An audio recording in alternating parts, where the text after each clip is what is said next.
எப்படி எழும்பி பிரகாசிக்கக்கூடியதாய் ஒரு மறுரூபமாக்கப்பட்ட கர்த்தருக்குள் ஆழமாய் வேரூன்றிய மனிதன் எந்த மாதிரி ஒரு பிரகாசமாய் வாழ வேண்டும் என்று சொல்லக்கூடியதாக நம்ம இங்கேருந்து புறப்பட்டு செல்லும்போது நாம் விட்ட வேர் மூலமாய் நாம் எப்படி ஒரு கனி கொடுக்கக்கூடிய மக்களாய் நம்முடைய அன்றாட வாழ்க்கையில், நம்முடைய வேலை தலங்களில், நம்முடைய ஊழியங்களில் எல்லாவற்றிலும் கர்த்தருக்கென்று வாழக்கூடிய மக்களாய்.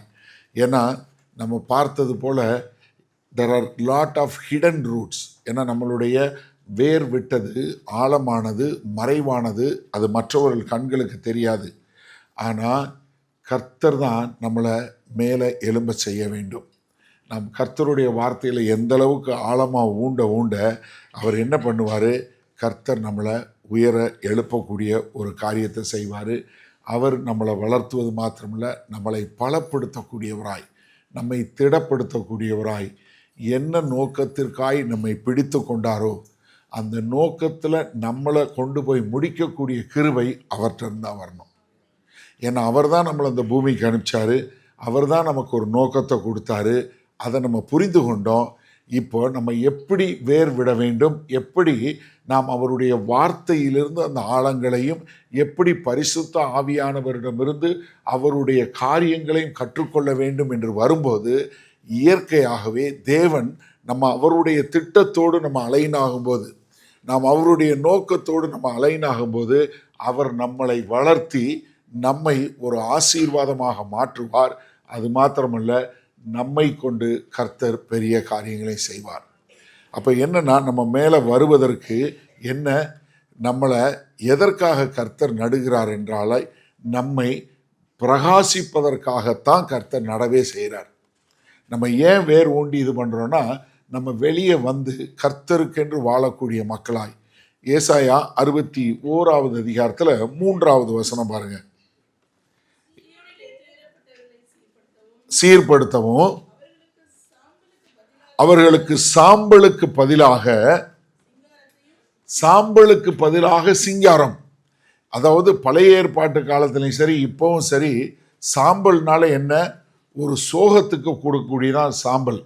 ஒருத்தர் தன்னை நிந்தையில் போட்டுக்கிறது, நான் ரொம்ப சோகமாக இருக்கேன் அப்படின்னா அவங்க மேலே சாம்பலை பூசிக்கிட்டு உட்காந்து அழுகிறது தான் சாம்பல்ங்கிறது. சாம்பலுக்குரியவர்கள் என்னென்ன, சோகத்துக்குரியவங்களுக்கு அதற்கு பதிலாக கர்த்தர் என்ன கொடுக்க போறாரு? சிங்காரம், பியூட்டி ஃபார் ஆஷஸ்.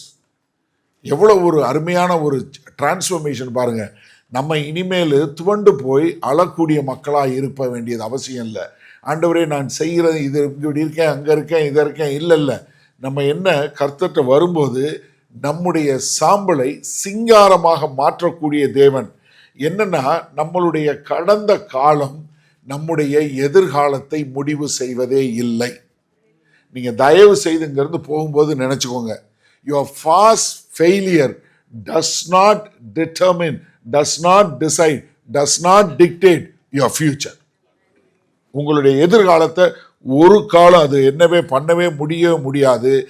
ஏன்னா அதுக்கு தேவனுடைய திட்டம் அது கிடையாது. தேவன் நம்மளை நட்டு வைத்திருப்பதே சாம்பலுக்கு பதிலாக சிங்காரத்தை கொடுப்பதற்காக.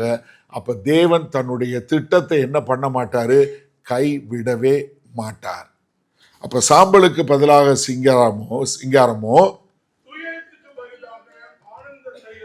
துயரத்திற்கு பதிலாக ஆனந்த தைலம். ஆனந்த தைலம், தைலம் முன்னாலே அபிஷேகம் கொடுக்கக்கூடியது. அது மாத்திரமல்ல, இதில் ஆனந்த தைலம் என்ன, நீங்கள் போகும்போதே, உங்கள் துயரமாக இருக்கும்போதே உங்களை குணப்படுத்தி கர்த்தர் அனுப்புகிறார். சும்மா அனுப்புறதில்ல, என்ன என் வாழ்க்கை அப்படின்னு போகிறதில்ல. ஏன்னா எனக்கு இப்போ ஒரு நோக்கம் தெரிஞ்சிருச்சு, கர்த்தர் அதை என்ன செய்ய போகிறார்னு எனக்கு தெரிஞ்சிருச்சு. அதனால் நான் என்ன பண்ண போகிறேன்? சந்தோஷமாக போய் மற்றவர்களுக்கு கர்த்தர் என்ன செய்ய போகிறார் அப்படின்னு சொல்லக்கூடிய ஒரு காரியம். ஏன்னா எண்ணெய் பூசி அபிஷேகம் பண்ணுவது, எண்ணெய் ஊற்றுவது என்பது என்ன, உங்களை தேவன் எடுத்து கட்டுவதற்கு, அபிஷேகிப்பதற்கு, உங்களை கமிஷன் பண்ணுவதற்கு உள்ள ஒரு காரியம். அப்போ சாம்பலுக்கு பதிலாக சிங்காரமோ என்ன, துயரத்திற்கு பதிலாக ஆனந்த தைலமோ, துதியின் உடையும் கொடுத்து அவர் என்னை அனுப்பினார்.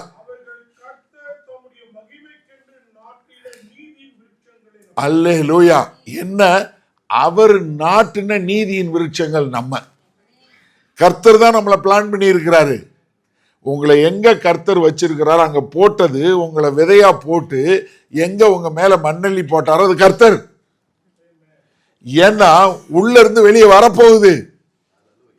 ஏன்னா நம்ம ஒரு சின்ன பிள்ளையா இருக்கும்போது நீங்க ஏதாவது ஒரு நட்டு வச்சீங்க, ஏதாவது ஒரு விதை போட்டீங்கன்னா நமக்கே ஒரு இன்ட்ரெஸ்ட் வரும். வந்துருச்சா இல்லையா, வந்துருச்சா இல்லையா, வந்துருச்சா இல்லையான்னு. ஒரு சில நேரத்தில் நம்ம நோண்டி கூட பார்ப்போம். ஆனால் அந்த பயமெல்லாம் நமக்கு தேவையில்லை.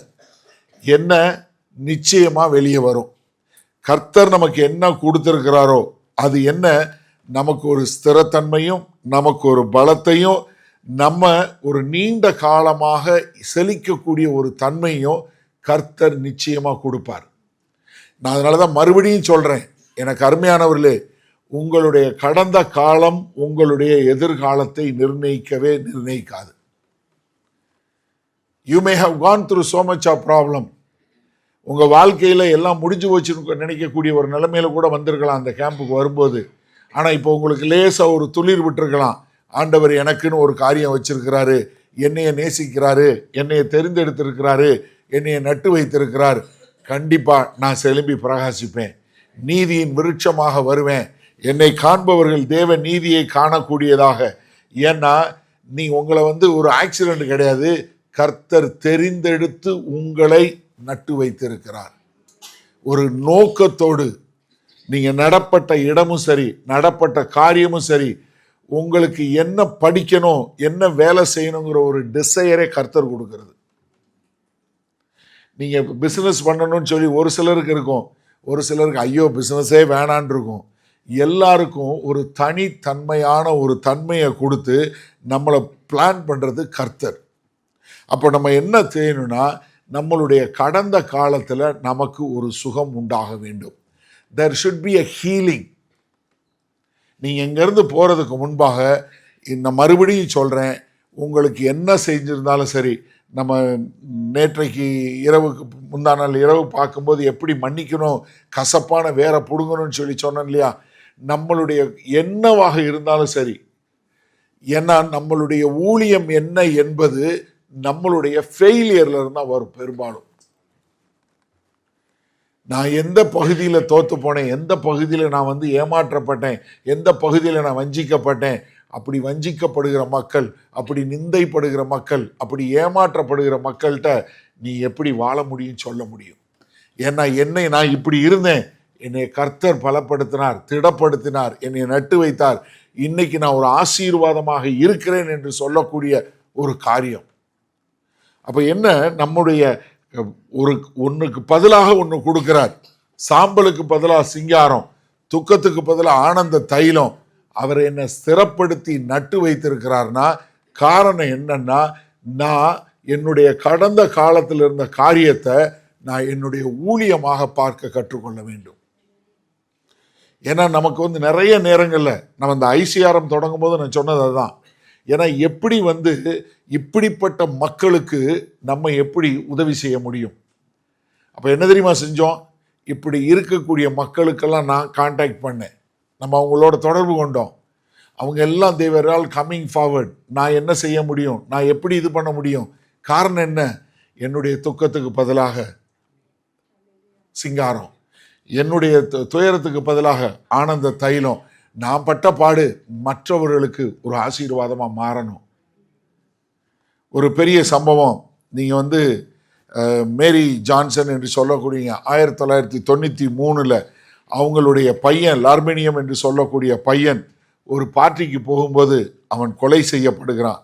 கொலை செய்கிறவன் ஓஷியோ இஸ்ரேல் என்று சொல்லக்கூடிய 16 வயது வாலிபன் கொலை செய்து விடுறான். அந்த பையனுக்கு ஆயுள் தண்டனை கொடுக்குறாங்க. ஆனால் இந்த மேரிக்கு அவங்களால தாங்கி கொள்ளவே முடியல. எனக்கு இருந்த ஒரே பையன், இந்த பையனை கொலை செய்து விட்டாங்களே, என்ன செய்யறது? ரொம்ப வருஷம், ஏறக்குறைய ஒரு 17 வருஷம் அந்த ஓஷியோ ஜெயிலில் இருந்ததுக்கு அப்புறம் 17 வருஷத்துக்கு அப்புறம் அந்த சகோதரிகிட்ட ஒரு நாள் கர்த்தர் பேசுகிறார். இன்னைக்கு உங்ககிட்ட கர்த்தர் பேசுகிற மாதிரி அன்னைக்கு அந்த சகோதரிகிட்ட கர்த்தர் பேசினார். நீ உன்னுடைய சாம்பலுக்கு பதிலாக நான் சிங்காரத்தை கொடுக்குறேன், உன்னுடைய துயரத்துக்கு பதிலாக ஆனந்த தைலத்தை கொடுக்குறேன், நீ அவனை மன்னி என்று சொல்லக்கூடியதாக. இந்த சகோதரி அங்கேருந்து ட்ராவல் பண்ணி கலிஃபோர்னியாவில் உள்ள அவங்களோட பிரிசனுக்கு போய் அந்த சகோதரியை பார்க்க, அந்த பையனை பார்க்குறாங்க. 17 வருஷம் சிறையில் தன்னுடைய பையனை கொலை செய்த அந்த மகனை பார்த்தபோது மேரி அந்த ஓஷியோ இஸ்ரேலை கட்டி பிடித்து அழுது அவனுக்கு மன்னிப்பை வழங்குறாங்க. வழங்கும்போது மன்னிக்கப்பட்டது இவர்கள் முதல்ல. எப்படி எனக்கு அருமையானவர்கள், யார் முதல்ல மன்னிக்கப்பட்டா? ஓஷியோ இஸ்ரேல் மன்னிக்கப்பட்டது போது முதலாவது மன்னிக்கப்பட்டது மரியா. அந்த மேரி மன்னிக்கப்பட்ட போது அந்த மேரி என்ன தெரியுமா செஞ்சாங்க? அதற்கு பின்பாக அந்த பையன் விடுதலையாகி வருவதற்கு என்னென்ன செய்யணுமோ அதை செஞ்சாங்க. விடுதலையாகி வந்த பின்பு வீட்டுக்கு பக்கத்திலே ஒரு வீடை வாங்கி அவனை அங்கே குடியிருக்க வச்சு அவனுக்கு தேவையான வசதிகளெல்லாம் செய்து கொடுத்து அவனை பராமரிக்க ஆரம்பித்து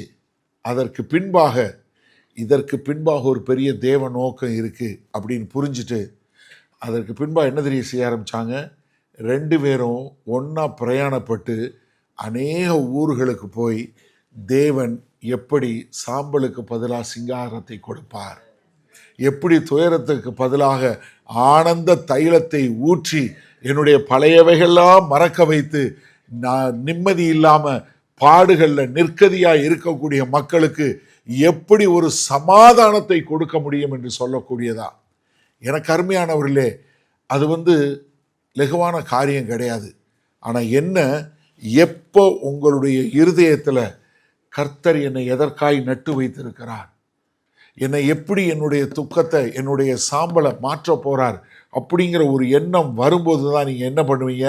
அப்படிப்பட்ட ஒரு காரியத்தில் நீங்கள் மாறக்கூடியவளாய், என நீதியின் விருட்சங்கள் என்று சொல்லக்கூடியதாக கர்த்தர் அப்படிப்பட்ட ஒரு காரியத்தை பண்ணக்கூடிய ஒரு காரியம்.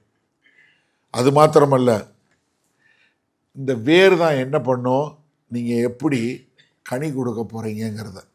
நம்ம எல்லாருக்கும் தெரிஞ்சது 1வது சங்கீதம். அந்த 1வது சங்கீதத்தில் என்ன, ஒரு பாக்கியமான மனுஷன் எப்படி இருப்பான்? நீர்கால்களின் வாய்க்கால் ஓரமாய் நடப்பட்டவனாய். அப்போ என்ன, நீங்கள் எப்பொழுதும் பரிசுத்த ஆவியானவரால் நடத்தப்படக்கூடிய அவருடைய அபிஷேகம் உள்ள ஒரு காரியத்தை தொடர்ந்து செய்யக்கூடிய மக்களாய். ஏன்னா நம்ம யாரு கூட இருக்கிறோங்கிறது ரொம்ப முக்கியம். நான் தயவுசெய்து நன்றாக புரிஞ்சுக்கொள்ளுங்க. நீங்கள் எப்போவுமே ஒரு கூட்டம், ஒரு கூடுகை, ஒரு இடத்துல கூடி சாப்பிட்றீங்க, பேசுகிறீங்கன்னா உங்களை ஆவிக்குரிய முறையில் கொஞ்சமாவது உங்களை தூண்டி சிந்திக்க வைக்கிறாங்களா? உங்களை ஆவிக்குரிய முறையில் கொஞ்சமாவது உங்களை சவால் கொடுக்க வைக்கிறாங்களா? இவங்கள மாதிரி நான் வாழணும் அப்படிங்கிற ஒரு தாக்கத்தை உங்களுக்குள்ள உண்டு பண்ணக்கூடிய மக்களாக இருக்கிறாங்களா? ஏன்னா நீதிமொழிகளில் பார்க்குறோம், அயன் ஷார்பன்ஸ் தி அயன். இரும்பு கற்கானதை கற்காக்கும். நான் ஒரு பெரிய ஒரு ஆச்சரியமான காரியம் நான் நிறைய முறை படிக்கும்போது, 1 சாமுவேல் 9வது அதிகாரத்தில் சாமுவேல் சவுலுக்கு சொல்கிறாரு, உன் மேலே பரிசுத்த ஆவியானவர் வருவார், உனக்கு ஒரு வேறு இருதயம் கொடுக்கப்படும், ஆவியானவர் உன் மேலே இருப்பார்னு. ஆனால் நீ தீர்க்க தரிசனம் உரைக்கிறதுக்கு என்ன தெரியுமா செய்யணும்? தீர்க்க தரிசிகள் இருக்கும்போது அவங்க கூட நீ போகும்போது நீயும் தீர்க்க தரிசனம் உரைப்ப. ஏன்? ஆவியானவர் தான் மேலே இருக்கிறாரே, வேறொரு இருதயம் கொடுக்கப்பட்டுச்சே, ஏன் அப்போ அவர் தீர்க்க தரிசனம் அப்போ சொல்லலை? இல்லை, நீ தீர்க்க தரிசிகளை சந்தித்து அவங்களோடு இருக்கும்போது தான் தீர்க்க தரிசனம் சொல்லுவேன். அப்போ நீங்கள் யாரு கூட அலைன் ஆகுறீங்க ரொம்ப முக்கியம். ஆவிக்குரிய முறையில் நீங்கள் யாரு கூட சேர்ந்து யாரோட நடப்படுறீங்க, யாரோட போகிறீங்க. அதனால தான் இந்த ஐக்கியம் என்பது மிக முக்கியமான ஒரு காரியம். ஏன்னா நமக்கு நல்ல பழமொழியெல்லாம் தெரியும். நீ யாருன்னு சொல்லணும்னா உன் நண்பனை காட்டு, நீ யாருன்னு நான் சொல்ல முடியும். நமக்கு ரொம்ப அழகாக தெரியக்கூடிய காரியம் என்ன தெரியுமா? நம்ம பிள்ளை பள்ளிக்கூடம் போயிட்டு வேற அடுத்த வருஷம் போன உடனே புதுசாக ஒரு வார்த்தை யூஸ் பண்ணுவான். திடீர்னு பார்த்தீங்கன்னா ஒரு வார்த்தை யூஸ் பண்ணுவான். ஏன்னா இப்போ எப்பயுமே பேசிக்கலி பானுங்க. அதுக்கப்புறம் வந்ததுக்கப்புறம் இன்னொரு வார்த்தை புதுசாக சொல்லுவான். இப்போ அவன் ஃப்ரெண்டு யாருன்னு கேளுங்களேன், அவன் சொல்கிற வார்த்தையாக இருக்கும். அப்போ நீங்கள் வந்து உங்கள் கூட அலைநாகிறாள் வந்து கர்த்தர் நல்லவர், கர்த்தர் இந்த மாதிரி செய்கிறாரு, கர்த்தர் அதை செஞ்சார், இந்த சாட்சி தெரியுமா, இது தெரியுமா, அங்கே என்ன நடக்குது தெரியுமா, இந்த வார்த்தை இப்படி வந்துச்சு தெரியுமா, நான் இந்த பைபிள் வாசித்தேன், எனக்கு கர்த்தர் இது சொன்னார், இப்படி சொல்லக்கூடிய உங்களை ஆவிக்குரிய முறையில் அனல் மூட்டக்கூடியவங்க தான் நீங்கள் நீர்க்கால்கள் ஓரமாய் நடப்பட்டவர்கள். பரிசுத்த ஆவியானவர் யார் மூலமா? உங்கள் மூலம் சார், மற்றவர்கள் மூலமாய் உங்களை உற்சாகப்படுத்தக்கூடிய காரியம் அதில் தான் வரும். அதனால் என்ன சொல்கிறாரு, அவன் வந்து என்ன நீர்க்கால் கொண்டவன், அவன் என்ன பண்ணுவான், அவன் என்ன அந்தனுடைய காலங்களில் கனி தரக்கூடியவனாய், என்ன இலை வாடாது வாடாது. ஏன்னா நான் எப்போதுமே தேவனுடைய பிரசன்னத்தில் தேவனுடைய ஆட்களோடு இருக்கும்போது எனக்கு என்ன வராது, கவலை வராது. இப்போ நீங்கள் ஒருத்தவங்க கூட உட்காந்து பேசுகிறீங்க, எனக்கு என்ன செய்கிறேன்னு தெரியல, வேலை போயிடுச்சு அப்படின்னு சொல்லணும்னு நீங்கள் போகிறீங்க. இல்லை எனக்கு மனசு சரியில்லை, நான் உங்கள்கிட்ட பேச வரலான்னு வந்தேன். அப்படியா, ஒன்றும் பிரச்சனை இல்லை, வாங்க உட்காருங்க, இந்தாங்க காஃபி குடிக்கிறீங்களா, டீ குடிக்கிறீங்க, நான் உங்கள்கிட்ட என்னமோ உங்களுக்கு சொல்லணும்னு தோணுது. ஏன்னா நான் வந்து இந்த மாதிரி வேலை பார்த்துட்டு இருந்தேன், திடீர்னு எனக்கு வேலை போயிடுச்சு, 10 மாதம் நான் தேடி வேலையே கிடைக்கல, உட்காந்து நான் ரொம்ப ஜெபம் பண்ணி ரொம்ப கஷ்டப்பட்டேன். ஆனால் அந்த காலம் முழுவதும் என்னை கர்த்தர் பாதுகாத்தார், என்னை வழி நடத்தினார். நான் இந்த மாதிரி வேலை, அதுக்கப்புறம் எனக்கு வேலை கிடைச்ச போது தான் எனக்கு தெரிஞ்சுது கர்த்தர் எதற்காக என்னை இந்த பாதையில் கொண்டு போனார். அப்போ என்ன வரும் உங்களுக்கு, அவங்களுக்கு செஞ்ச கர்த்தர் எனக்கு செய்வார், வாங்க எனக்கு ஜெபம் பண்ணுங்க. இல்லை நான் கல்யாணத்துக்காக வெயிட் பண்ணிகிட்டு இருக்கேன், எனக்கு வர்றது பூரா தட்டி போய்கிட்டே இருக்குது, ஆமாம் இப்படி தான் நடந்துச்சு, எனக்கு வந்து கல்யாணம் ஆகும்போது எனக்கு 33 வயசாச்சு, இல்லை 35 வயசாச்சு, இப்போ தான் சரியான ஆள் கர்த்தர் கொண்டு வந்தார், ஆனால் நான் காத்திருந்தது வீண் போகலை அப்படின்னு சொல்லக்கூடிய ஒரு காரியம். அப்போ என்னென்னா, உங்கள் இலையை வாட விடாதபடி உங்களுக்கு என்ன வேணுமோ அப்படிப்பட்ட ஒரு காரியம் எங்கேருந்து வரும், ஐக்கியத்திலிருந்து தான் வரும். இந்த ஐக்கியம், அதனால தான் நீங்கள் எங்கே நடப்படுகிறீர்கள், கர்த்தர் உங்களை எங்கே நட்டு வச்சிருக்கிறாரோ அதோட கூட வர வேண்டியது மிகவும் அவசியம். சும்மா ஞாயிற்றுக்கிழமை சர்ச்சுக்கு வந்துட்டு பார்த்துட்டு ஹலோ ஹலோன்னு சொல்லிட்டு தம்பி சொன்ன மாதிரி 2 வடையை எடுத்து சாப்பிட்டு டீயை குடிச்சிட்டு போனால் கிடையாது. ஏன்னா நம்ம வந்து ஒரு நோக்கத்தோடு இணைக்கப்பட்டு இருக்கிறோம், அது அவசியம், இல்லைன்னு சொல்லலை. ஆனால் நம்ம எப்படி ஒருத்தரோடு ஒருத்தர் இலை வாடாதபடி அதே சமயத்தில் என்ன பண்ணுறோம், கனி கொடுக்கக்கூடிய மக்களாய், அவன் செய்வதெல்லாம் வாய்க்கும். எப்படி செய்வதெல்லாம் வாய்க்கும்? காரணம் என்ன, அவன் கர்த்தருடைய சத்தம் கேட்டு கர்த்தருடைய சித்தம் செய்கிறவனா வர்றதுனால எல்லாமே வாய்க்கும். சுய சிந்தையில் செய்யறதில்லை, சுய காரியத்தில் செய்யறதில்ல. சில நேரங்களில் கடினமாக இருக்கும்போது நான் சொல்கிறேன், சகோதரர் நன்றாக புரிஞ்சு கொள்ளுங்க, நிறைய நேரத்தில் கல்யாணமானவங்களுக்கு கர்த்தர் மனைவியை கொண்டு தான் பேசுவார். அது நிறைய பேருக்கு புரியாது. உனக்கு என்ன தெரியும், நான் என்ன கேட்குறது, நிஜமாவே. ஏன்னா நிறைய நேரங்களில் கர்த்தர் வந்து மனைவியை கொண்டு தான் பேசுவார், நீ இதை செய்யாதன்னு. நம்மளால் என்ன செய்வான், போவான் செய்வான், மூக்கில் ரத்தம் வரும், கை வரும், இப்படி வரும், இப்படி அடி வாங்கி இப்படி வருவான், ஆனாலும் நின்றுட்டு சமாளித்து வேற பேசுவான் நிறைய நேரங்கள்ல. ஏன் காரணம் என்ன தெரியுமா, நம்ம முழிச்சிருக்கும்போது நம்மகிட்ட கர்த்தரே பேச முடியாது. ஏன்னா மென்னுக்கு வந்து கர்த்தர் ஒரு எபிலிட்டி கொடுத்துருக்கிறாரு. ஏன்னா ஒரு குடும்பத்தில் சம்பாரித்து குடும்பத்தை வழி நடத்தக்கூடிய ஒரு தலைவன் யாரு, கணவன். அதனால கணவன் என்ன பண்ணுவார், நான் இதை பண்ணி இதை பண்ணிடுவோம், இதை பண்ணி இது பண்ணிடுவோம், இது வரலைன்னா அதை பண்ணிடுவோம், அது வரலைன்னா அதை தூக்கி இதில் போட்டுருவோம், இப்படியே பிளானை மாற்றி மாற்றி மாற்றி போட்டு மொத்தத்தையும் குளமாக்கிடுவான். இப்போ வந்து மனைவி தெளிவாக, அவங்களுக்கு ஒன்றுமே தெரியாதா, அவங்க பேசாமல் அமைதியாக உட்காந்து ஆண்டவரேம்பாங்க, இதை சொல்லுமான்னு சொன்னால் வேலையை பார்த்துட்டு போ, உனக்கு ஒன்றும் தெரியாது, நான் எவ்வளோ கஷ்டத்தில் இருக்கேன் தெரியுமா, உனக்கு அதை தெரியுமா இதை தெரியுமா அப்படின்னு வியாக்கியானம் பேசுறது. நன்றாக தெரிஞ்சு கொள்ளுங்க, கர்த்தருடைய சத்தம் கேட்கணும்னு நம்ம அமைதியாக இருக்கணும். நம்ம என்னன்னா நிறைய நேரம் நம்ம அஜெண்டா வச்சுட்டு தான் போகிறது. ஆண்டவரே அதை அப்படி பண்ணிடுங்க, இதை இப்படி பண்ணிடுங்க, அவனை அப்படி மாற்றிடுங்க, இதை இப்படி பண்ணிடுங்க, எல்லாம் சரியாக்கிடுங்க, நான் போயிடுறேன். Hello, it doesn't work that way. அப்படி நடக்கிறதே இல்லை. நிறைய நேரங்களில் நீங்கள் பண்ணுற ஜபம், என் புருஷனை மாற்றுங்க, என் பொண்டாட்டியை மாற்றுங்க, ஆண்டவர் மாற்ற விரும்புகிறது உங்களை. ஆனால் நீங்கள் என்ன நினைக்கிறீங்க? பைபிளை வாசிச்சுட்டு ஜெபத்தை போட்டு காலையில் 5 மணிக்கே எந்திரிச்சு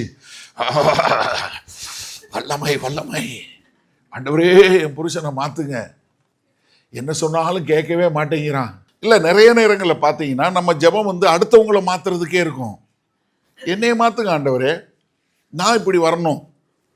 அப்போ என்னன்னா, நீங்கள் நம்ம எந்த அளவிற்கு வாழக்கூடிய மக்களாக இருக்கிறோம். இதில் நிறைய நேரங்கள் என்ன தெரியுமா, நம்மளுடைய தோல்வி வெளியே தெரிஞ்சிடக்கூடாதுன்னே பார்ப்போம். நான் ஏற்கனவே சொன்னேன், சவுலும் தாவீதுக்கும் உள்ள வித்தியாசமே அதுதான். சவுல் எப்போவுமே he wanted to run everything on private. தாவீது வாழ்க்கையில் எல்லாமே பப்ளிக் தான். என்ன பிரச்சனைனாலும் என்னன்னாலும் போடு, நேர போடு, ஒரு பிரச்சனையும் கிடையாது என்று சொல்லக்கூடியதான். நான் இந்த பிரிசில்டன் கோன் பைன் ட்ரீயை பற்றி சொன்னேன் உங்களுக்கு, கலிஃபோர்னியாவில் இருக்கிற ட்ரீ. அதில் இன்னொரு குணாதிசயம் என்ன தெரியுமா, அது ரொம்ப ஆழமாக போகாது, மலை இந்த மாதிரி மண் இந்த மாதிரி இருக்கிற இடத்துல இருக்கும். ரொம்ப எக்ஸ்ட்ரீம் வெதர் வரக்கூடியதான். ஸ்னோவும் அடிக்கக்கூடிய இடமா இருக்கும், வெயிலும் அடிக்கும், பயங்கர வறட்சியும் வரக்கூடியமாக இருக்கும். ஆனால் இந்த மரம் அமேசிங்லி இன்றைக்கும் 4000 வருஷத்துக்கு மேற்பட்ட மரங்கள் அப்படியே இருக்குது. இந்த லாஞ்சிவிட்டின்னு சொல்லுவோம் இல்லையா, ஆயில் பாருங்கள். என்ன காரணம்னா, அது அடர்ந்து படர்ந்து மற்ற மரங்களோடு மற்றதோடு சேர்ந்து அது முழுவதும் மறைஞ்சிருக்கிறதுனால எங்கேயாவது ஒரு இடத்துல இருந்து தண்ணி எடுத்துகிட்டு வந்துடும், எங்கேயாவது ஒரு இடத்துல இருந்து. அதனால தான் என்ன ஆனாலும் சரி, எவ்வளவு மோசமான வெதர் இருந்தாலும் சரி, எவ்வளவு கடினமான காய்ச்சலமாக இருந்தாலும் சரி, அது என்ன அது எப்பவுமே நிற்கும். எனக்கு அருமையானவர், நம்ம கர்த்தருக்குள்ளே இருக்கும்போது நீங்கள் உங்கள் போகிற பாதை ரொம்ப காலமாக போகிற மாதிரி தெரியலாம். உங்களுடைய பயணத்தில் நீங்கள் போகிறது ரொம்ப கடினமான பாதை, ரொம்ப நாள் போகிற மாதிரி தெரியலான்னு நினைக்கலாம். ஆனால் அது இல்லை. கர்த்தர் என்னென்னா, சிலருக்கு இம்மீடியட்டாக கற்றுக்குருவாங்க, அதனால் அவங்களுக்கு வந்துடும். ஒரு சிலர் கற்றுக்கிறதுக்கு லேட் ஆகும், அதனால் மறுபடியும் அவங்கள சரி பண்ணி அவங்கள கற்றுக்கிற வரைக்கும் இந்த பிரச்சனை வந்துக்கிட்டே இருக்கும். இது எப்படின்னா, நீங்கள் உங்கள் பிள்ளையை அனுப்புகிறீங்க, உங்கள் பிள்ளை இயர் 3க்கு போகுது, அங்கே எக்ஸாம் பேப்பர் கொடுக்குறாங்க, அது பாஸ் ஆனால் தான் இயர் 4க்கு அனுப்புவாங்க. பாஸ் பண்ணலைன்னா இயர் 4க்கு அனுப்புவாங்களா? அனுப்ப மாட்டாங்க. மறுபடியும் 3வது பேப்பரை கொடுத்து நீ எழுதி நீ பாஸ் ஆகணும். அதே மாதிரி தான் கர்த்தரும், நீ பாஸ் ஆனால் தான் அடுத்ததுக்கு போகவே முடியும், இல்லைன்னா அதே பிரச்சனை திரும்ப திரும்ப சுற்றி வந்துக்கிட்டே இருக்கும். நீ படி, வேறு பேப்பர்லாம் வராது, வேறு பேப்பர் வராது. சரி பாஸ் ஆகிட்டேன், நல்ல இல்லையா அந்த இதுக்கு பாஸ் ஆகிட்டேன், அதே பரீட்சை பேப்பர் வராது அடுத்த வருஷத்துக்கு. நம்ம என்ன நினைப்போம், அதே பரீட்சை பேப்பர் வேணால் கொடுங்க, நான் மறுபடியும் போகிறேன். இல்லை, இது இன்னும் கொஞ்சம் கூட. அப்போ என்னென்னா, எவ்வளவு தான் வறட்சி இருந்தாலும் எவ்வளவு தான் இது இருந்தாலும் நீங்கள் நடப்பட்டவர்களாக இருக்கும்போது என்ன, நீங்கள் எப்பொழுதும் நீங்கள் தொடர்ந்து இருக்கக்கூடிய மக்களாய், கர்த்தருக்கென்று வாழக்கூடிய மக்களா. அதனால் எனக்கு அருமையானவர்களே, நீங்கள் வேத வசனத்தில் எப்போதும் வேரூன்றியவர்களாய் இருங்கள். வேத வசனத்தில், ஜபத்தில் வேரூன்றியவர்களாய், ஐக்கியத்தில் வேரூன்றியவர்களாய், ஒரு நல்ல ஆவிக்குரிய அண்ணன், ஆவிக்குரிய அக்கா, அவங்கள தெரிஞ்சு கொள்ளுங்க. ஏன்னா அது ரொம்ப ஒரு முக்கியமான காரியம். நிறைய பேருக்கு என்னென்னா, நான் கிறிஸ்தவனானே, நான் எல்லாமே பார்த்துக்கிறேன், எனக்கு ஆண்டவர் சொல்லுவார். கிடையாது. ஆண்டவர் சில நேரங்களில் அதுக்கு தான் மூத்த சகோதரனை வைத்திருக்கிறாரு. தீமோத்தேயுக்கு எழுதும்போது அப்போஸ்தலனாகிய பவுல் சொல்கிறாரு, என்ன வயதான விதவைகள் இள வயது விதவைகளுக்கு ஆலோசனை சொல்லு, முதிர் வயது உள்ளவங்க அது கீழே உள்ளவங்களுக்கு ஆலோசனை சொல்லு, வாலிபர்களுக்கு வயோதிகர் ஆலோசனை சொல்லு. அப்போ என்னென்னா, நம்மளுடைய பாதையில் கடந்து போனவர்களுக்கு நாம் ஆலோசனை சொல்லக்கூடிய மக்களாக வரணும்னா நம்ம என்ன பண்ணணும், வசனத்திலையும் ஜபத்திலையும் ஐக்கியத்திலையும் வேரூன்றியவர்களாக இருக்கணும். அப்போ தான் நம்மளால் நீண்ட காலத்திற்கு தேவனுக்குள்ளே வாழக்கூடிய மக்களாக இருக்க முடியும். அப்போ கர்த்தர் என்ன ஒரு இடத்துல நட்டு வச்சிருக்கிறாரு, ஆனால் அந்த நட்டு வைத்த இடத்துல நான் பிரகாசம் அடையணும்னா வேத வசனத்திலையும் ஜபத்திலையும் மற்றவர்களோடு இருக்கக்கூடியவனா, எப்போதும் கனெக்டடா ஆவிக்குரிய முறையில். ஏன்னா எல்லா நாளும் ஒரே மாதிரி இருக்காது. ஒரு நாள் நீங்கள் ரொம்ப சந்தோஷமாக ஜெபம் பண்ணுவீங்க, ஒரு நாள் ஜெபம் பண்ண தோணாது இருக்கும். அப்போ என்ன பண்ணணும்? ஃபோன் பண்ணி, எனக்கு என்னமோ நீங்கள் பைபிள் வாசிக்கவே தோண மாட்டேங்குது, எனக்கு என்னன்னு தெரியல, மனசில் ஒரு மாதிரி இருக்குது அப்படின்னா, இங்கே வா உக்காரு அப்படின்னு சொல்லி ஒரு ஆலோசனை சொல்லி ஒரு வசனத்தை சொல்லி ஜெபம் பண்ணி உங்களை எடுத்து கட்டக்கூடிய ஒரு ஆள் வேணும். அது ரொம்ப அவசியம். கணவன் மனைவியில் ஒரு சில நேரத்தில் மனைவிக்கு நல்லா ஜெபம் பண்ணும் போல தோணும், கணவனுக்கு இருக்காது. அப்போ என்ன பண்ணணும்? உட்காந்து அவங்களுக்கு சொல்லி கொடுக்கக்கூடியதா. அப்போ அப்படிப்பட்ட ஒரு ஐக்கியம் நமக்கு தேவை. மூன்றாவதாக, நம்ம கிறிஸ்துவுக்குள் இருக்கக்கூடிய மக்களாய் இருக்க வேண்டும். ஏன்னா நம்ம எப்போ கிறிஸ்துவுக்குள்ள இருக்கிறோமோ அப்போதான் நம்மளை தடை செய்யவே முடியாது. யோவான் 15வது அதிகாரத்தில் ஒரு திராட்சை செடி கொடி ஓமானத்தை கர்த்தர் சொல்லி கொடுக்குறார். நான் தான் செடி, நீங்கள் கொடி. நீங்கள் என்ன பண்ண முடியாது? நான் இல்லாமல் உங்களால் கனி கொடுக்க முடியாது. அதாவது ஆரம்பத்தில் நம்ம எல்லாமே கிறிஸ்து தான் அப்படிங்கிற ஒரு இதில் வருவோம். ஆனால் கொஞ்சம் வளர்ந்த உடனே, கொஞ்சம் வசனம் தெரிஞ்ச உடனே நம்ம என்ன பண்ணுவோம்னா நிமிந்துக்கிறோம். கிறிஸ்து இல்லாமல் நம்ம சில காரியங்களை செய்ய கற்றுக்கொள்வோம். ஆனால் சில நேரங்கள் என்ன நடக்குன்னா, அதுவும் நல்ல பலன் கொடுத்த உடனே நான் செய்கிறது சரிங்கிற எண்ணத்துக்கு வந்துடுவோம். கிடையாது. எப்பொழுதுமே நான் கிறிஸ்துவுக்குள் இருக்கிறேன்னா, அபைட் இன் மீ.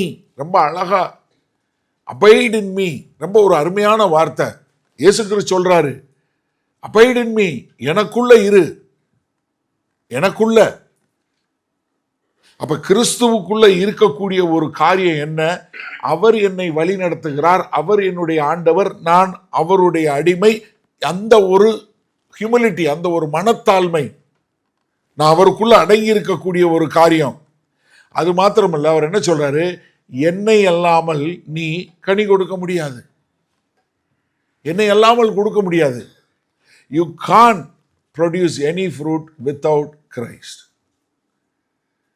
சில நேரங்களில் கனி கொடுக்கறது போல இருக்கும், ஆனால் இல்லை. ஏன்னா கிறிஸ்துவுக்குள்ள இருக்கும்போது தான் நம்ம என்ன பண்ணுவீங்க? கனி கொடுக்கக்கூடிய மக்களா.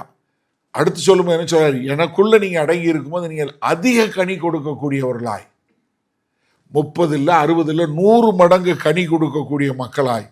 அப்ப என்னன்னா, என்னுடைய அடையாளம் கிறிஸ்துவுக்குள் நான் இருக்கிறேன், கிறிஸ்துவுக்குள் அடங்கி இருக்கிறேன். அவர் தான் செடி, நான் கொடி. அப்ப நான் அவருக்குள்ள இருக்கும்போது எனக்கு தேவையான சத்து, எனக்கு தேவையான எல்லாம் யார்கிட்ட இருந்து வருது? செடியிலிருந்து வருது.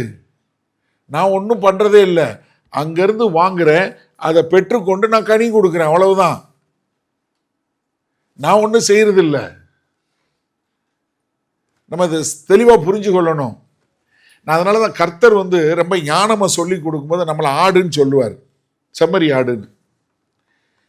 செம்மறி ஆடு தான் இருக்கிறதுலே முட்டாள் உள்ள மிருகத்தில் முட்டாளும் ஒரு தன்மை இல்லாத ஒன்றுனா செம்மறி ஆடு தான். எல்லா மிருகங்களுக்கும் தண்ணி எவ்வளவு தூரத்தில் இருக்குன்னு உணரக்கூடிய ஒரு தன்மை, இன்ஸ்டிங்க்ட் கர்த்தர் கொடுத்துருக்கிறார். அதுல மான்களுக்கு தான் 7 மைல் தூரம் வரைக்கும் உள்ள தண்ணி இருக்க இடத்த அவங்களால இது பண்ண முடியும், இன்ஸ்டிங்க்ட்ல அறிஞ்சு கொள்ள முடியும் மான்களுக்கு. ஆனா ஆட்டுக்கு, செம்மறி ஆட்டுக்கு 500 அடி தூரத்தில் இருந்தாலும் தெரியாது. எப்படி? தண்ணி 500 அடியில் இருக்குன்னா கூட அதுக்கு போக தெரியாது. புல்லை தின்னுக்கிட்டே இருக்கும். புல்லு காலி ஆயிடுச்சுன்னா மண்ணை தின்னும். கீழே விழுந்துருச்சுன்னா அதால் எந்திரிக்க முடியாது. ஒருவேளை கீழே விழுந்து கால் மேலே வந்துருச்சுன்னா செத்து போயிடும். ஆடு மேலே ஒரு பூச்சி, ஒரு புழு வந்துச்சுன்னா அதை அப்படியே அரிச்சு ஆடை கொன்னே விடும்.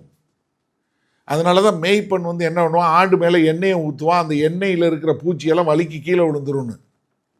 எதுக்கு? அபிஷேகம்னா தான். எதுக்கு மேய்ப்பன் அந்த காலத்தில் எண்ணெயால் பூச்சி அபிஷேகம் பண்ணான்னா, எண்ணெயை ஊற்றும் போது அதில் இருக்க புழு பூச்சியெல்லாம் முடியல நிற்க முடியாமல் கீழே விழுந்துரும். ஆனால் என்னன்னா, அந்த ஆடு அவரோட சத்தம் கேட்டு அவருக்குள்ளே போகும். நம்மளை ஆண்டவர் சொல்லும்போது என்ன சொல்கிறாரு, நீ என்னை அல்லாமல் ஒன்றும் செய்ய முடியாது. அப்போ என்னென்னா, அந்த ஆடுக்கு மேய்ப்பன் என்ன சொல்கிறானோ அதை பின்பற்றுனா போதும்.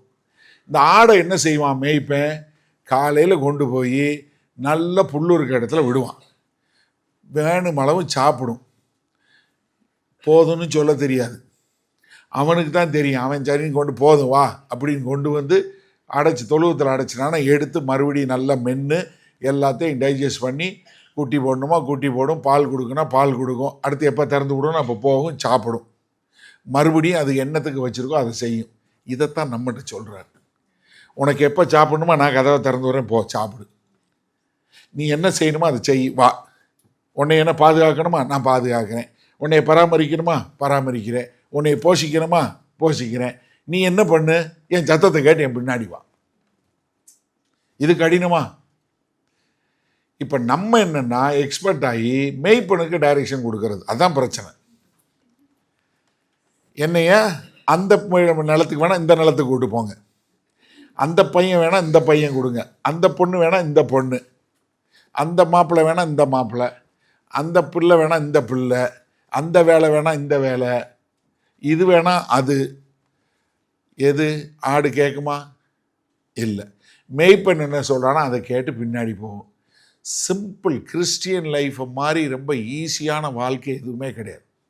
உங்களுக்கு கர்த்தருடைய சத்தம் மட்டும் கேட்டு அவரை பின்பற்ற பழகிட்டீங்கன்னா அதை மாதிரி ஒரு சுகமான ஒரு காரியம் எதுவுமே கிடையவே கிடையாது. ஏன்னா பேதுரும் யோவானும் அலங்கார வாசலில் உள்ள முடவனை குணப்படுத்தின உடனே கைது பண்ணி நீங்கள் இந்த மாதிரி செய்யக்கூடாதுன்னு சொல்லும்போது அவங்க பேசின பேச்சை பார்த்து இவங்களுக்கெல்லாம் ஒரே பயம். ஆனால் அப்போஸ்தலர் 4வது அதிகாரம் 13வது வசனம் சொல்லும்போது என்ன சொல்கிறாரு, அங்கே வசனம் என்ன சொல்லுது, இவங்க படிப்பறிவு இல்லாதவர்கள், கல்லாதவர்கள், ஆனாலும் இவங்க என்ன இயேசுவோடு கூட இருந்தார்கள் என்று அவர்கள் அறிந்து. ஒரே ரகசியம். ஆதி அப்போஸ்தலர்களுக்கு என்ன தெரியுமா ரகசியம் இருந்துச்சு? இயேசுவோடு கூட இருந்தாங்க. எப்பா இவங்க இயேசுவோடு கூட இருந்தாங்க, அதனால் இவங்க கர்த்தருடைய சத்தம் கேட்டு செயல்படக்கூடியவங்க. அப்போ நம்ம வாழ்க்கையில் என்ன கர்த்தரோடு சேர்ந்து செயல்படக்கூடியவர்கள் என்று சொல்லக்கூடியதாக. நம்ம இங்கிலாந்தில் ஒரு சகோதரி கிளாடிஸ் ஐல்வர்ட் என்று சொல்லக்கூடிய ஒரு சகோதரி, இவங்களுக்கு ரொம்ப ஆசை சைனாவுக்கு போகணுன்னு, சைனாவில் போய் மிஷினரியாக இருக்கணும்னு சொல்லி. ஆனால் அந்த காலத்தில் இவங்க வயசு 20 வயசுக்கு மேலே ஆயிடுச்சு. 20 வயசுக்கு மேலே ஆனவங்களை எடுத்து அவங்களுக்கு சைனீஸ் லாங்குவேஜ் சொல்லி கொடுத்து அவங்கள மிஷினரியாக அனுப்புறது. அந்த காலத்தில் இருந்த லண்டன் மிஷினரி சொசைட்டி அவங்க என்ன நினச்சாங்க, இது கஷ்டம் அப்படின்னு சொல்லி. அதுவும் இல்லாமல் இந்த சகோதரி ரொம்ப இதாக இருக்கிறாங்க, பியூனியாக இருக்கிறாங்க, ரொம்ப சின்ன ஆளாக இருக்கிறாங்க அப்படின்னு சொல்லி இவங்களை நிராகரிச்சிட்டாங்க. இந்த சகோதரி என்ன பண்ணாங்கன்னா, எப்படியாவது நான் சைனாவுக்கு போகணுன்னு சொல்லி கீசை ரெடி பண்ணி அவங்க என்ன பண்ணிட்டாங்க, டிரான்ஸ் சைபீரியன் ரயில்வேன்னு சொல்லி இந்த சைபீரியா வழியாக ரயில்வேயில் போய் சைனாவில் உள்ள யாங்சங்கிற இடத்துல போய் இறங்கிட்டாங்க. இறங்கினா அங்கே பெரிய வார். அந்த வார் நடக்கும்போது என்ன பண்ணா, ஜப்பனீஸ் சைனாவை பிடிச்சு அந்த வார் நடக்கும்போது அவங்கக்கிட்ட ஒரு சாதாரண அந்த ஒரு சகோதரி அந்த காலகட்டத்தில் அங்கே அனாதைகளாய் இந்த போர்னால் தனித்து விடப்பட்ட அனாதை பிள்ளைகளெல்லாம் எடுத்து சேகரிக்க ஆரம்பித்தாங்க. 100 அனாதை பிள்ளைகள் அவங்கக்கிட்ட இருந்தாங்க. இப்போது ஆர்மி வருது, இவங்க என்ன பண்ணணும், அந்த பக்கத்தில் மலைக்கு அந்த பக்கம் போகணும், வழியில் எல்லோ ரிவர் இருக்குது, அதை கடந்து அவங்க அந்த பக்கத்துக்கு போகணும். இப்போ இந்த போரில் இவங்க அடிபட்டு செத்துறக்கூடாது, இவங்க போகணும். கிட்டத்தட்ட 3 வாரம் அவங்க ட்ராவல் பண்ணணும். அவங்களுக்கு சாப்பாடு கிடையாது, எந்த ஒரு வசதியும் கிடையாது. ஆனால் என்ன சொல்கிறாங்க, 100 அநாத பிள்ளைகிட்டையும் கர்த்தர் நம்மளோட இருக்கிறார். God is with us and God will protect us, God will lead us. கர்த்தர் நம்மளோட இருக்கார், நம்மளை பாதுகாப்பார், நம்மளை வழி நடத்துவார்னு சொல்லி அந்த பாதையில் அவங்கள கொண்டு போய் 100 குழந்தைகளையும் பாதுகாப்பாய் கொண்டு போய் சேர்த்தாங்க. எப்படி யோசிச்சு பாருங்க. ஒரு சாதாரண ஒரு சகோதரி என்ன எல்லாத்துக்கும் காட்டிலும் கர்த்தருடைய பிரசன்னம் போதும், அவர் என்னை வழி நடத்துகிறார் அப்படிங்கிற ஒரு எண்ணம் வரும்போது அவங்க என்ன பண்ணுறாங்க, அதை செயல்படுத்தக்கூடியவங்களா. இப்போ உங்களுக்கு கேட்கும்போது தோணும், அண்ணே இதெல்லாம் நல்லா தான் இருக்குது, என் வாழ்க்கையில் அப்படியெல்லாம் ஒன்றுமே நடக்கலையே, என் வாழ்க்கை ஒரே மாதிரி தானே போகுது, காலையில் எந்திரிக்கிறேன், வேலைக்கு போகிறேன், வர்றேன், ஒன்றும் செய்யலையே அப்படின்னு. ஓசியா புஸ்தகத்தை திருப்புங்க. ஓசியா 14வது அதிகாரத்துக்கு வாங்க. நம்ம கர்த்தர்கிட்ட வரும்போது அவர் என்ன பண்ணுவார்? மறுபடியுமாய் நம்மை என்ன அவர் பிரகாசிக்க பண்ணுவார், மறுபடியுமாய் நம்மை வர்த்திக்க பண்ணக்கூடிய ஒரு தேவன். 5வது வசனத்திலிருந்து வாசிங்க. நான் இஸ்ரவேலுக்கு பனியை போல இருப்பேன். ரொம்ப அழகா நேர்த்தியா என்ன சொல்றாரு? நான் பனியை போல இருப்பேன். அவங்கள கவர் பண்ணக்கூடியதா, அவங்களுக்கு ஒரு உஷ்ணமான காலகட்டத்தில் அவங்கள கம்ஃபர்ட் பண்ணக்கூடியதா, தொடர்ச்சியாக செய்ய பனியை போல இருப்பேன். எப்படி மலருவான்? லீலி புஷ்பம் போல மலருவான். கர்த்தர் சொல்றாரு, லீலி புஷ்பம் போல மலருவான். எப்படி? லீபனோன் போல வேர் ஊன்றி நிற்பான். அது என்ன? அது லீபனோன் என்று சொல்ல, இந்த சீடர் என்ன சொல்றது? பலத்துக்கும் உயரத்திற்கும் அது தொடர் நம்ம நாள் இருக்கிறதுக்கும் உள்ள ஒரு அடையாளமா இருக்கக்கூடியது. எப்படி? ஓங்கி படரும்.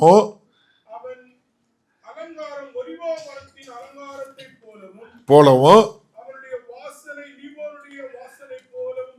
இருக்கும். என்ன? அவர் மறுபடியுமாய் இதை வர பண்ணுவார் என்று சொல்லக்கூடிய ஒரு காரியத்தை கர்த்தர் சொல்றார். எப்படி? நான் மறுபடியும் இஸ்ரவேலை இப்படி வர பண்ணுவேன். முதல்ல நீ இப்படி இல்லை, நீ துரத்தப்பட்டவனா போன, ஆனால் இப்போ நான் என்ன பண்ண போகிறேன்? மறுபடியும் உன்னை இப்படி ஒரு அருமையாக மாற்ற போறக்கூடியவன் என்று சொல்லக்கூடியதா, மாற்றக்கூடியதா. நம்ம பேதுருவை குறித்து பார்த்தோம். பேதுரு மறுதளித்து போய் ஒளிஞ்சிருந்த பேதுருவை எடுத்து மறுபடியும் மாற்றி மறுபடியும் காட்டக்கூடிய ஒரு செயல்படக்கூடிய ஒரு காரியம். நம்மள எத்தனை பேருக்கு இந்த குறிஞ்சி மலரை பற்றி தெரியும் தெரியல. நான் கொடைக்கானலில் இருந்தேன். கரெக்டு. கொடைக்கானலில் இருக்குது அந்த நீல் குறிஞ்சி. ஹிமாலயா சைடில் கொஞ்சம் இடத்துல இருக்குது. வெஸ்டர்ன் காட்ஸ்ன்னு சொல்லக்கூடிய மேற்கு தொடர்ச்சி மலை என்று சொல்லக்கூடிய இதில் சவுத் இந்தியாவில் இருக்கிறதுல கொடைக்கானல் இந்த மாதிரி சில இடங்களில் இருக்குது. அந்த செடியில் 12 வருஷத்துக்கு ஒரு முறை தான் பூக்கும். நாங்கள் இருக்கும்போது ஒரு முறை பூத்தது. 12 வருஷத்துக்கு ஒரு முறை பூக்கும். ஆனால் அது எப்போ? அடுத்து 12 வருஷம் கழித்து தான் பூக்கும். அப்போ என்னென்னா, நீங்கள் பார்க்கும்போது 12 வருஷம் ஒன்றும் இல்லாத போல் இருக்கும். ஆனால் 12வது வருஷம் அவ்வளவு அழகாக நேர்த்தியாக பூக்கக்கூடிய ஒரு காரியம். அவ்வளவு அழகாக இருக்கும். எனக்கு அருமையானவர்களே, உங்களுடைய 12வது வருஷம் அப்போ வரட்டும். நீங்கள் அப்படி பூக்கக்கூடியவர்களாய், பூத்து குலுங்கக்கூடியவர்களாய், கனி கொடுக்கக்கூடியவர்களாய், என்ன கர்த்தர் உங்களை மறுபடியும் எடுத்து கட்டட்டும். கர்த்தர் உங்களுக்கு ஒரு புதிய வளர்ச்சியை கொடுக்கட்டும். உங்களை கர்த்தர் மறுபடியுமாய் உங்களை எடுத்து கட்டக்கூடிய ஒரு அருமையான கிருபையில் தேவன் வழி நடத்தட்டும். ஏன்னா நீங்கள் இங்கேருந்து புறப்பட்டு போகும்போது தேவன் உங்களை மறுபடியும் ஒரு விசை முன்னாடி இல்லாதது போல, இதுவரை நீங்கள் கண்டிராதது போல, இதுவரை நீங்கள் அனுபவித்திராத காரியங்களை கர்த்தர் உங்கள் மூலமாய் செய்து உங்களை மறுபடியும் மலரச் செய்யக்கூடிய காரியமாய், நீங்கள் செழித்து ஓங்கக்கூடிய மக்களாய், தேவனுக்கென்று வாழக்கூடிய மக்களாய் இருக்க கர்த்தர் உங்கள் ஒவ்வொருவரையும் ஆசீர்வதிப்பாராக. எனக்கு அருமையானவர்களே, நீங்கள் கர்த்தருக்குள் வேரூன்றப்பட்டவர்களாய் எப்போதும் அவருக்குள்ளே இருங்க. அவருடைய வார்த்தையிலும் அவருக்குள்ளும் உங்களுடைய ஜெபத்திலும் ஐக்கியத்திலும் நீங்கள் எப்போதும் இருக்க தவறி விடாதீங்க. அதே மாதிரி நீங்கள் எப்படி ஒரு செடி இதாகாமல் இருக்கிறதுக்கு அழகாக நேர்த்தியாக தண்ணி ஊற்றணும். தண்ணி ஊற்றுறது என்ன? நம்மளுடைய ஜெபம். நாம் தொடர்ந்து எப்போதும் ஜெபத்தில் தரித்திருக்கக்கூடிய மக்களாய், அந்த மாதிரி ஜெபத்தில் இருக்கக்கூடிய மக்களாய், கர்த்தருக்கு ஆராதனை செய்யக்கூடிய மக்களாய், நம்முடைய வாழ்க்கையே ஒரு ஆராதனையாய் இருக்கக்கூடியதாய், அவருடைய வார்த்தைக்கு கீழ்ப்படியக்கூடிய மக்களாய், நீங்கள் இங்கேருந்து போகும்போது அவருடைய வார்த்தைக்கு கீழ்ப்படியக்கூடிய மக்களாய், அப்படி போகும்போது நீங்கள் எப்படி கனி கொடுப்பீங்க? நீங்கள் கர்த்தருக்குன்னு பணி செய்வீங்க. அது மற்றவர்களுக்கு செய்யக்கூடியதாய் கர்த்தர் மேல் அன்பு செலுத்துறீங்க, மற்றவர்களுக்கு அன்பு செலுத்தக்கூடியதாய், கர்த்தருக்கு கொடுப்பது மற்றவர்களுக்கு கொடுப்பதாக, மற்றவர்களுக்கு உங்களுடைய வார்த்தையை, உங்களுடைய நேரத்தை, உங்களுடைய பொருளாதாரத்தை, உங்களுடைய காரியங்களை கொடுக்கக்கூடியவங்களாய் கொடுத்து கர்த்தருக்கு ஒரு நல்ல சாட்சியுள்ள மக்களாய் வாழும்போது நீங்கள் தேவனுக்கென்று எழும்பி பிரகாசிக்கக்கூடிய மக்களாய் இருப்பீர்கள். அப்போ நீங்கள் சொல்ல வேண்டிய ஒரு டெக்ளரேஷன், என்னுடைய வேர் தேவனுக்குள் ஆழமாய் விடப்படுகிறது. அதனால் நான் என்னுடைய வாழ்க்கை கர்த்தருக்கென்று பிரகாசமாய் எழும்பி ஜொலிக்கக்கூடியதாய், லீபனோன் கேதுரு மரங்களைப் போல, அது மாத்திரமல்ல குறிஞ்சி மலரை போல மீண்டுமாய் ஒரு விசை நான் மலரக்கூடியவனாய் மறுபடியும் ஒரு விசை என்னை ஆண்டவர் உபயோகப்படுத்தட்டும். ஆண்டவரே, நான் உம்முடைய ஆழங்களில் வளர விரும்புகிறேன். உமக்குள் வேர் விட்டு உமக்குள் எப்போதும் இருக்க விரும்புகிறேன். உம்முடைய பிரசன்னம் என்னை எப்போதும் வழி நடத்தட்டும். உம்முடைய சத்தம் எனக்கு தெளிவாய் கேட்கட்டும். அப்பொழுது உங்களுடைய சத்தத்துக்கு கீழ்ப்படிந்து நான் வேலை செய்கிறவனாய், அதற்கு கீழ்ப்படுகிறவனாய் வாழ என்னை அர்ப்பணிக்கிறேன் என்று சொல்லும்போது நிச்சயமாக தேவன் உங்களை எழும்பி பிரகாசிக்க பண்ணுவார். நீங்கள் ஒரு பிரகாசம் உள்ளவர்களாய், கர்த்தருக்கென்று வாழக்கூடிய மக்களாய், அடுத்த முறை நம்ம கேம்பில் பார்க்கும்போது உங்களுடைய வாழ்க்கையில் எவ்வளோ பெரிய மாறுதல்கள் உண்டானது, நீங்கள் எந்த அளவுக்கு கர்த்தருக்குள்ளே வேறு விட்டீங்க, எந்த அளவுக்கு நீங்கள் காய் கொடுக்கிறவர்களாய், கனி கொடுக்கிறவர்களாய் எவ்வளவு பலமாய் வளர்ந்தீர்கள் என்பதை காணும்போது கர்த்தரும் நீங்களும் மனமகிழ்ச்சியாய் கர்த்தருக்கு நன்றி செலுத்தக்கூடிய காரியம் உண்டாகட்டும். நம்ம ஒரு சபையா, நம்ம ஒரு ஐக்கியமா, நம்ம ஒரு குடும்பமாய், நம்ம எல்லாம் ஒரு ஆவிக்குரிய குடும்பம், ஒரு சகோதர சகோதரிகளை நம்ம எல்லாரும் இருக்கிறோம். நம்ம இதில் யாரும் பெரிய ஆளும் கிடையாது, யாரும் சின்ன ஆளும் கிடையாது. நம்ம எல்லாரும் ஒரே குடும்பமாக, ஒரே மக்களாக இருக்கிறோம். அதனால் நம்ம ஒருவருக்கொருவர் அன்பு செய்வதிலும், ஒருத்தருக்கு ஒருத்தரை உற்சாகப்படுத்துவதிலும், ஒருத்தரை ஒருத்தர் எடுத்து கட்டுவதிலும், ஒருவருக்கொருவர் நம்ம உற்சாகமாய் நம்மளால் இயன்ற காரியங்களை செய்யும்போது தேவன் இதை நம்ம பார்த்து இதுதான் என்னுடைய குடும்பம்னு சொல்லணும். பழைய ஏற்பாட்டில் ஆண்டவர் பார்க்கும்போது, பூமியை பார்க்கும்போது சொல்லுவார், சாத்தானை பார்த்து சொல்லுவார், பார்த்தாயா என் மகன் யோபுவைன்னு சொல்லுவார். ஆனால் புதிய ஏற்பாட்டில் எதை சொல்லுவார் தெரியுமா? இதோ என் சபையை பார்த்தாயா, என்னுடைய மனவாட்டியை பார்த்தாயான்னு சொல்லுவார். இப்போ சாத்தான்ட்ட நம்மளை பார்த்து, டேய் பார்த்தியா, இங்கே பார்த்தியா, என்னுடைய மனவாட்டி எவ்வளவு எனக்காக வாழ வேண்டும் என்று ஒப்பு கொடுக்கப்பட்ட சபையாக இருக்கிறது என்று நம்மை பார்த்து சொல்லும் அளவிற்கு நாம் ஒரு பக்தி வைராக்கியம் உள்ள மக்களாய் வாழ நம்மளை ஒப்பு கொடுப்போமா? எனக்கு அருமையானவர்களே, நாம் இருப்பது, நாம் செயல்படுவது, நாம் எல்லாம் செய்வது தேவனுக்கென்று, தேவனுக்குள் வேறிட்டு தேவனுக்கென்று வாழ்ந்து காரியங்களை செய்ய நம்ம ஒப்பு கொடுப்போமா?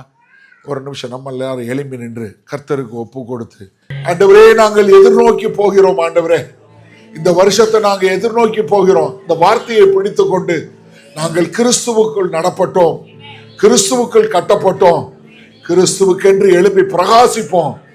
நீங்க எங்கள் மூலமாய் கிரகிக்க முடியாத காரியங்களை செய்ய போறீங்க. We are so excited, O Lord.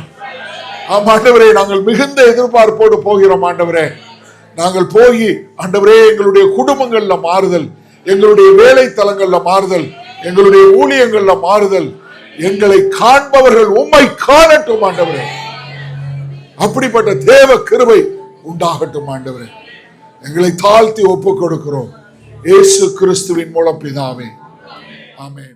உங்களில் யாருக்காவது ஜெப தேவைகள் இருக்குமானால் நீங்கள் உங்களுடைய வீடுகளில் உங்கள் கதவை பூட்டி நீங்கள் ஆண்டவரை நோக்கி ஜெபம் பண்ணுங்கள். உங்களுடைய எல்லா விதமான பலவீனங்களை குறித்து தெரிந்து வைத்திருக்கிற தேவன், எப்போதும் ஜீவன் உள்ள தேவன், உங்களுடைய ஜெபங்களை கேட்டு உங்களுக்கு பதில் கொடுப்பார். நீங்கள் வேற ஒரு ஆள்கிட்ட போகணும், வேற ஒருத்தவங்கிட்ட போய் ஜெபத்துக்கு போகணும்னு அவசியம் இல்லை. நீங்கள் ஜெபம் பண்ண ஆண்டவராகிய இயேசு கிறிஸ்துவை ஏற்றுக்கொண்ட எல்லாரும் பிதாவாகிய தேவன்கிட்ட ஜெபம் பண்ணால் அந்த ஜெபத்தை கேட்டு பதில் கொடுக்கக்கூடிய அன்புள்ள பரமபிதா தான் நமக்கு இருக்கிறாரு. அதனால் தைரியமாக நீங்கள் ஜெபம் பண்ணுங்க. அதே சமயத்தில் இன்னொரு காரியமும் நாங்கள் சொல்கிறோம். எங்களுக்காய் ஜெபம் பண்ணுங்க. ஏன்னா வேத வசனத்தில் அதான் சொல்லியிருக்கு. நீங்கள் எந்த ஊழியக்காரரையும் ஜெபம் பண்ண போங்கன்னு சொல்லலை, ஆனால் ஊழியக்காரருக்காக ஜெபம் பண்ண சொல்லியிருக்கு. நாங்கள் தைரியமாக தேவனுடைய வார்த்தை இன்னும் அதிகமாய் பிரசங்கிக்க எங்களுக்காய் நீங்கள் ஜெபிக்கும்படி கேண்டிக் கொள்கிறேன். ஆமேன்.